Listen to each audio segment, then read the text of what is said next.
आज के वीडियो में हम लोग 2 पैटर्न सीखेंगे, ये उनमें से फर्स्ट है। तो यहाँ पे क्या लिखा हुआ है, तुम अब जा सकते हो। इस टाइप के सेंटेंस को इंग्लिश में कैसे बोलना है और डेली लाइफ में यूज़ कैसे करना है, वो आज आप सीखोगे। तो सबसे पहले देखते हैं, इसका ट्रांसलेशन होता है इंग्लिश में, यू कैन गो नाउ, मतलब तुम अब जा सकते हो। अगर हम लोग यहाँ पे सिर्फ इतने को देखें, यू कैन गो जो ऑरेंज में लिखा हुआ है, तो उसका मतलब होता है तुम जा सकते हो। यहाँ पे लेकिन हमारे सेंटेंस में अब जुड़ा हुआ है, इसलिए हम लोग यहाँ पे नाउ लगाए। जैसे एक और सेंटेंस देखते हैं, तुम सुबह जा सकते हो। तुम सुबह जा सकते हो। यहाँ पे अब लिखा हुआ था और अब के जगह इस सेंटेंस में सुबह लिखा हुआ है। तो शुरू के 3 वर्ड सेम रहेंगे। यू कैन गो यानी तुम जा सकते हो कब? In the morning. In the morning ये है एडिशनल इंफॉर्मेशन, ठीक? In the morning. ऐसे ही हम लोग आज सेंटेंस देखेंगे और उसके वेरिएशंस बनाएंगे, और इसके बाद मैं और एग्जांपल भी दूंगा जिससे आप और वेरिएशन बना पाओगे। अभी आगे बढ़ते हैं। तुम दोपहर को जा सकते हो। अभी हम लोगों ने क्या देखा, तुम सुबह जा सकते हो, और अब हम लोग देख रहे हैं तुम दोपहर को जा सकते हो। इसको कैसे बोलेंगे? सबसे पहले तो यू कैन गो जो है वो तो आएगा ही, और दोपहर को हम लोग बोलते हैं आफ्टरनून। तो पूरा सेंटेंस क्या होगा? You can go in the afternoon. क्या? In the afternoon. वैसे ही अगला सेंटेंस है, तुम शाम को जा सकते हो। तुम शाम को जा सकते हो। शाम को हम लोग इंग्लिश में क्या बोलते हैं? इवनिंग। तो क्या हुआ इसका sentence? You can go in the evening. In the evening. तो आपको ये पैटर्न समझ आ गया होगा कि हम लोग कैसे-कैसे आगे बढ़ रहे हैं। तो इस सेंटेंस को, तुम रात को जा सकते हो, तुम रात को जा सकते हो, इसका इंग्लिश ट्रांसलेशन आपको कमेंट में लिखना है। रात को हम लोग नाइट बोलते हैं, तो एक हिंट मिल गया है आपको।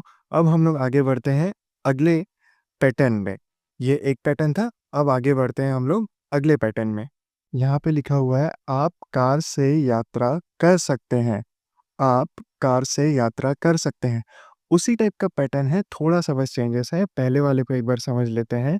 यू कैन सेम है, यू कैन सेम है, और फिर यात्रा मतलब हम लोग इंग्लिश में होता है ट्रैवल। यात्रा मतलब होता है ट्रैवल। अब किससे यात्रा कर सकते हैं? कार से। तो इसलिए हम लोग यहाँ पे लगाए by car. By car easy है। वैसे ही यहाँ पे इस पैटर्न में बाय कार जो लिखा हुआ है मरून कलर में, वो बार-बार चेंज होते जाएगा, तो आपको ये पैटर्न को भी समझना है। पहले हम लोगों ने इस पैटर्न को सीखा, और इस सेंटेंस को आपने कमेंट्स में लिख भी दिया होगा, नहीं लिखा होगा तो अभी भी लिख सकते हैं। आपका प्रैक्टिस होगा, ऐसा करने से आपका ही प्रैक्टिस होता है। अब हम लोग इस टाइप के पैटर्न में फॉलो करेंगे। तो अगला है, आप हवाई जहाज़ से यात्रा कर सकते हैं। हालाँकि लंबा है ये सेंटेंस, लेकिन सेम है और ईज़ी है। हवाई जहाज़ को हम लोग एरोप्लेन भी बोल सकते हैं, एयरप्लेन भी बोल सकते हैं, और प्लेन भी बोल सकते हैं, खाली प्लेन। तो यहाँ पे क्या लिखा हुआ है? You can travel by plane. You can travel by plane, ठीक? बाय प्लेन बस ही यहाँ पे चेंज था। तो ऐसे ही आपको इंग्लिश प्रैक्टिस करना है, जिससे आपको डेली लाइफ में इंग्लिश बोलने में हेल्प होगा। और अगर आपको ऐसे इंग्लिश सीखना अच्छा लग रहा है और आप 2 महीनों में कंप्लीट इंग्लिश बोलना और समझना दोनों सीखना चाहते हो, तो डिस्क्रिप्शन में एक वीडियो का लिंक है, उसको आपको देखना है। फर्स्ट लिंक ही है, जो इंग्लिश सीखने को लेके सीरियस है उन लोगों के लिए है। तो अगर आप चाहते हैं इंग्लिश सीखना, तो आप उसको एक बार उस वीडियो को देख सकते हैं। अभी हम लोग आगे बढ़ते हैं अगले सेंटेंस में। आप ट्रेन से यात्रा कर सकते हैं। किससे? आप ट्रेन से यात्रा कर सकते हैं। पहले हम लोगों ने कार वाले को देखा, अब हवाई जहाज वाले को देखा, अब यहाँ पे आया है ट्रेन। तो आप गेस कर सकते हैं कि इसका इंग्लिश क्या होगा? Correct, you can travel by train. You can travel by train, ठीक? किससे? You can travel by train. वैसे ही अगला सेंटेंस है, आप बस से यात्रा कर सकते हैं। आप बस से यात्रा कर सकते हैं।